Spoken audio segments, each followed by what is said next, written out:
Hello everyone. 20 साल year तो gas हम एक्सप्लेन करेंगे थ्रोन ऑफ सील एपिसोड 143 के नावल को। तो गाइस अगर आपने हमारे किसी भी नावल की एक्सप्लेनेशन को मिस कर दिया तो एक बार चैनल के प्लेलिस्ट को चेकआउट जरूर करें। तो चलिए बिना किसी देरी के एपिसोड की स्टार्टिंग करते हैं। तो एपिसोड की स्टार्टिंग में हमें हाउचन को दिखाया जाता है जिसे प्रिंसेस लैंग जियाओ ने मेकअप करके एक लड़की में कन्वर्ट कर दिया था, क्योंकि जैसे ही हाउचन उसके रूम से निकलने वाला था उसके महल में उसके पापा से मिलने वहां पर डेमन एम्पर आ रहे थे और उनकी सुरक्षा में पूरी महल को सील कर दिया गया था। तब यहाँ पर प्रिंसेस लैंग जियाओ को एक प्लान सूझा और उसने हाउचन को एक लड़की में कन्वर्ट कर दिया था। और जैसे ही मेकअप खत्म होता है प्रिंसेस लैंग जियाओ हाउचन पर हंसते हुए कहती है, तुम तो काफी ज्यादा सुंदर लग रहे हो। सेरेमनी में सबसे नजर बचा कर रखना वरना मेरे पापा ही नहीं तुम्हें छोड़ेंगे और वह तुम्हें इस महल से जाने भी नहीं देंगे। तो हाउचन काफी ज्यादा शर्मिंदा हो जाता है। तो प्रिंसेस लैंग जियाओ हाउचन को यह सख्त हिदायत देती हैं कि वह अपना सर सेरेमनी में नहीं उठाएगा।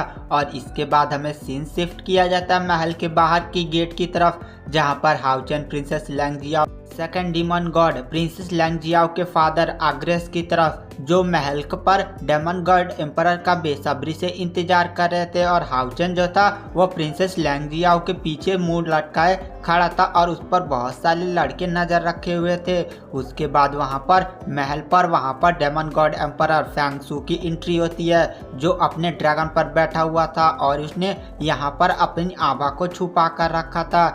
और जो डेमन गॉड एम्परर था वो अपने 4 अंगरक्षकों के साथ मून क्लैन के महल में इंटर करता है। और तभी उसके सामने वहां पर अग्रेस जो सेकंड डेमन गॉड एम्परर है वह आकर उसका स्वागत करता है और कहता है महामहिम का मेरे महल में स्वागत है। जिसे सुनकर वहां पर एम्परर फैंग शू बोलता है, अरे यह सब करने की क्या जरूरत थी, आप तो मेरे भाई हैं। जिसे सुनकर एग्रेस जो होता है वो मन ही मन में सोचता है, अगर मैं ऐसा नहीं करता तो तुम क्या यह सब बहुत ही आसानी से भूल जाते। उसके बाद वहां पर जो डेमन गॉड एम्परर सेकंड होता है वह कहता है, चलिए महामहिम आप हमारे महल में चलिए। और वहां पर जो डेमन गॉड एम्परर फैंग शू होता है वह जैसे ही आगे बढ़ने लगता है एग्रेस के साथ, वह तुरंत एक तरफ मुड़कर देखता है और वह ध्यान से उस तरफ घूरने लगता है। जिसे देखकर वहां पर जो सेकंड डेमन गॉड एम्परर होता है वह तुरंत रुक जाता है और फैंग शू की दिशा की तरफ देखने लगता है।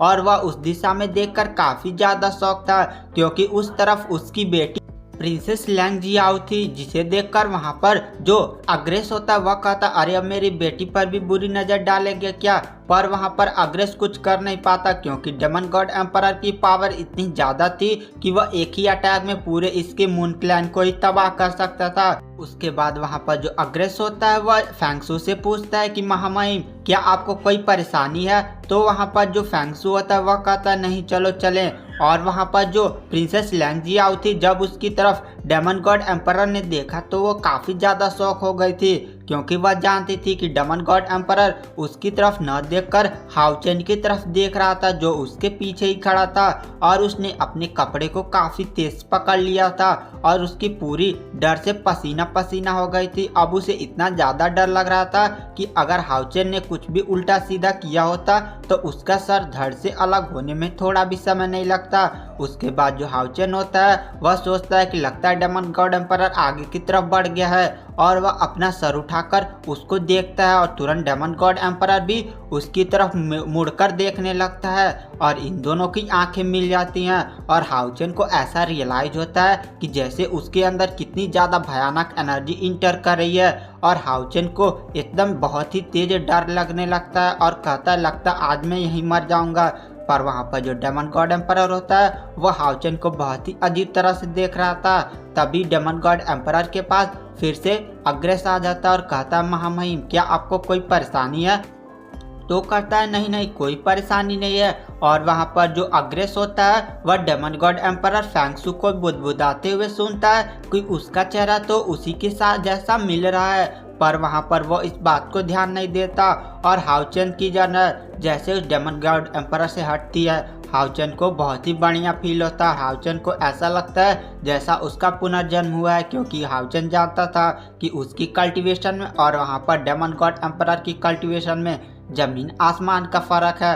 अगर एक भी अटैक उसका हाउचेन से टकरा जाएगा तो हाउचेन की हड्डियां भी नहीं बचेगी। उसके बाद हमें दिखाया जाता है कि जो फेंगशु होता है, जो अग्रेस होता है, वह दोनों महल के अंदर चले जाते हैं और जो अग्रेस होता है, जो फेंगशु होता है, वो दोनों महल के एक बहुत ही बड़े हॉल में जाते हैं और वहाँ पर जो अग्रेस होता है वहाँ से सभी गार्ड्स को जाने को कहता है और जो फेंगशु होता है वो भी उस खड़े कमरे को एकांत करवा देता है। उसके बाद वहाँ पर जो अग्रेस होता है वह पूछता है कि महामहिम आपका यहाँ पर आने का क्या उद्देश्य है। तो वहाँ पर जो फेंगशु होता है वह कहता है मेरा यहाँ पर आने का उद्देश्य तुम्हारी बेटी वाला शराब पीना है, क्योंकि तुम्हारी बेटी जो शराब लाती है वो काफ़ी ज़्यादा रेयर है। तो वहाँ पर जो अग्रेस होता है वह कहता है हाँ महामहिम, वो तो मुझे भी अपना शराब नहीं छूने देती, वो शराब बहुत ही ज़्यादा रेयर है। उसके बाद वो शराब लेकर आता।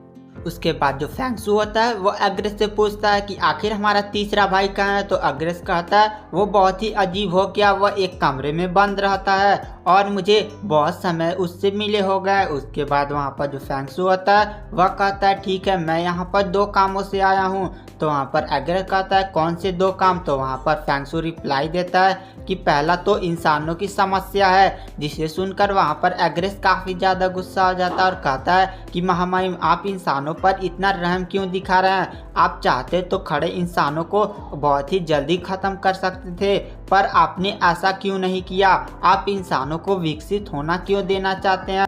तो वहाँ पर जो फेंगशु होता है वह हंसते हुए रिप्लाई देता है अगर मैं इंसानों को ख़त्म करना चाहता तो बहुत पहले ही ख़त्म कर चुका होता, पर तुम नहीं जानते मेरा प्लान क्या है। मेरा प्लान है इंसानियत को पूरी तरह से अपने कंट्रोल में करना और डीमंस में मिला देना, क्योंकि तुम जानते हो इस कॉन्टिनेंट पर इंसान काफ़ी समय से रह रहे हैं और उनके पास अनोखी प्रतिभाएं होती हैं और जब हम उनको अपने क्लैन में मिला लेंगे तो मैं उनका यूज करके दूसरे वर्ल्ड्स पर भी राज करूँगा।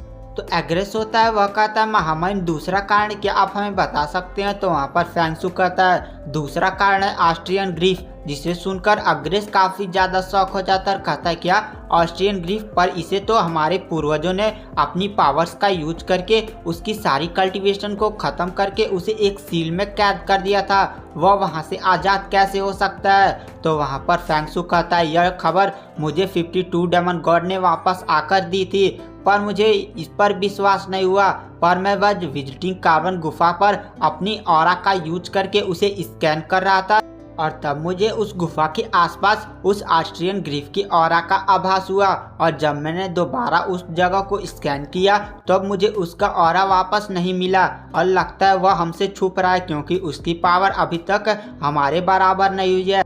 तो उससे पहले वो अपनी पूरी कल्टीवेशन को गेन कर ले, हमें उसे ख़त्म करना होगा। तो इसीलिए मेरे पास एक प्लान है, तुम एक ग्रुप बनाओ जो इंसानों का जो टेंपल ऑफ अलायंस का डेमन हंट स्क्वाड है उसको ख़त्म करने को कहो, और इसी में मुझे विश्वास है कि वह किसी इंसानी के पास है और जब तुम डेमन हंट स्क्वाड को ख़त्म करोगे तो सामने जरूर ही आएगा। उसके बाद वहाँ पर जो मून क्लैन का डीमन गॉड होता है वह कहता है ठीक है महामहिम, और हमें यहाँ से सीन शिफ्ट किया जाता है। जो डेमन गॉड एम्परर होता है वह इस महल से चला जाता है। उसके बाद वहाँ पर जो प्रिंसेस लैंगजिया होती है वो हाउचेन को लेकर एक कमरे में आती है और कहती है कि आखिर तुमने अपना सर क्यों उठाया। तो वहाँ पर हाउचेन उससे माफ़ी मांगता है और कहता है मुझे नहीं पता था कि डेमन गॉड एम्परर का नज़र मुझ पर पड़ जाएगा, पर मुझे विश्वास नहीं होता कि डेमन गॉड एम्परर ने हमें छोड़ दिया। उसकी कल्टीवेशन इतनी ज़्यादा हाई है कि वह हमें पक्का पकड़ लेता, पर आखिर वह मुझे पकड़ क्यों नहीं पाया, क्या उसने मुझे छोड़ा है या कुछ और। तो वहाँ पर प्रिंसेस लैंगजिया कहती है रहने दो, जो भी हुआ ठीक ही हुआ और तुम अब यहाँ से जाओ और 2 दिन बाद तुम मुझसे फिर से मिलना, मैं तुम लोगों को यूवी मर्चेंट ग्रुप के साथ वहाँ से भेज दूंगी। तो गाइस आज की एक्सप्लेनेशन को यहीं पर एंड कर देते हैं। थैंक